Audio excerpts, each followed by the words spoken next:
memberikan diri mereka sebagai persembahan yang kudus. Terima kasih Tuhan Yesus, berarti juga hamba yang akan menyampaikan isi hati Tuhan. Biarlah kami bersama-sama belajar merenungkan firman Tuhan ini sehingga kami diberkati. Terima kasih Tuhan Yesus, segala puji dan syukur kami berdoa. Segala orang jahat yang mau mengganggu ibadah kami, persusuan kami, bahkan mengganggu kami tolak di dalam nama Tuhan Yesus. Biarlah Tuhan yang bekerja di dalam kita. Terima kasih Tuhan Yesus. Hingga doa kami hanya di dalam nama Amin. Shalom. Shalom. Apa kabar semuanya? Luar biasa. Luar biasa. Katakan tak makanan Saya yang sediakan nama saya Esther Manitra Bosnaga. Saya asli orang menaikkan syukur pokoknya juga sama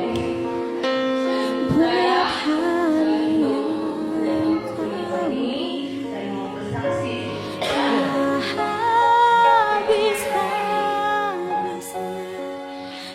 Bagi saya Tuhan yang terbaik, luar biasa baik. Kenapa saya katakan baik? Saya dan tak pernah terlambat pertolonganmu, besar setia di sepanjang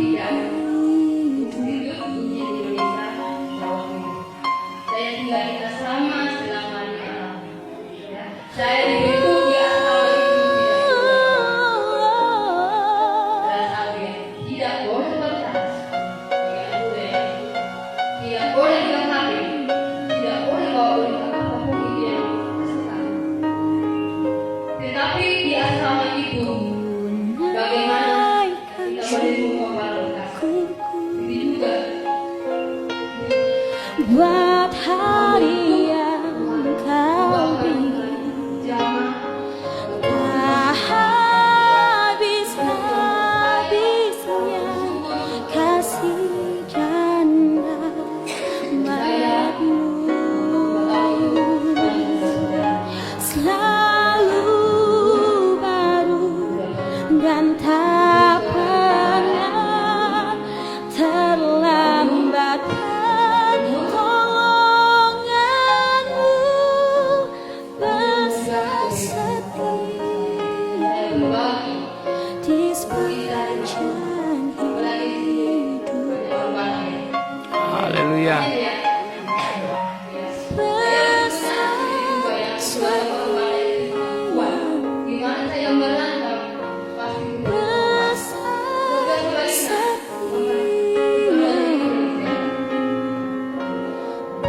besar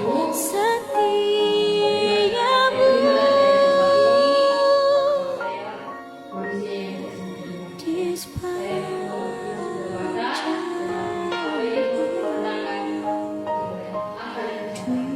Amin.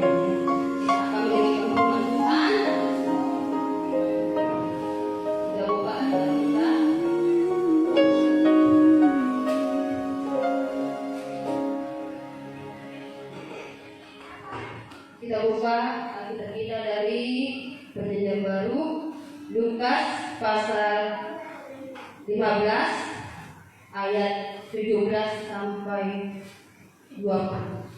Sekali lagi, Lukas pasal 15 ayat 17 sampai ayat 20. Kita akan membacakan secara bergantian. Saya di ayat 17, nanti Bapak Ibu di ayat 18. Perumpamaan tentang anak yang sembilan. Ayat 17. Lalu ia menyadari keadaannya, katanya, betapa banyaknya orang upahan Bapakku yang berlimpah-limpah makanannya, tetapi aku di sini mati kelaparan. Aku akan bangkit dan pergi kepada bapakku dan berkata kepadanya, Bapa, aku telah berdosa terhadap surga dan terhadap Bapa. Aku tidak layak lagi disebutkan anak Bapa. Jadikanlah aku sebagai salah seorang upahan Bapa. Maka bangkitlah ia dan pergi kepada bapaknya. Ketika ia masih jauh, ayahnya telah melihatnya.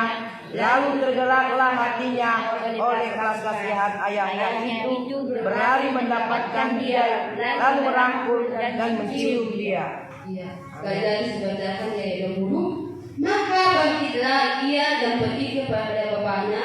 Ketika dia masih jauh, ayahnya telah melihatnya, lalu tergeraklah hatinya oleh belas kasihan. Ayahnya itu berlari mendapatkan dia, lalu merangkul dan mencium dia. Amin. Amin.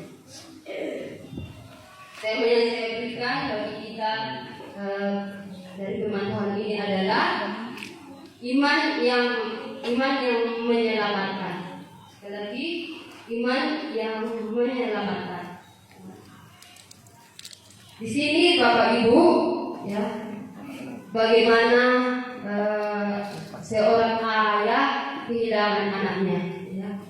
Seorang tua itu pasti merasa sedih kalau anaknya pergi tanpa alasan, ya. Pergi tanpa ada kabar bagi dia. Ya. Tetapi di sini seorang ayah itu punya belas kasihan, bahkan dia punya kasih sayang kepada anaknya. Bagaimana anaknya ini bisa bertahan, bahkan dia hidup sungguh-sungguh di dalam Tuhan. Ya, di sini sebelum saya menjelaskannya bahwa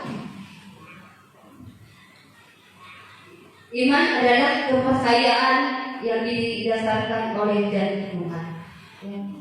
Jadi iman itu adalah janji Tuhan dalam sesuai Alkitab yang tertulis di Alkitab ini. Ini adalah janji Tuhan. Bagaimana kita sebagai anak Tuhan bisa menaati, melakukan firman Tuhan di dalam hidup kita.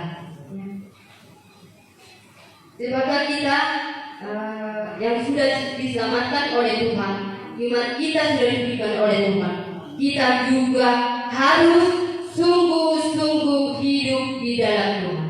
Amin. Amin. Ya, bisa dibuka di Ibrani pasal 11 ayat 1 dan 2.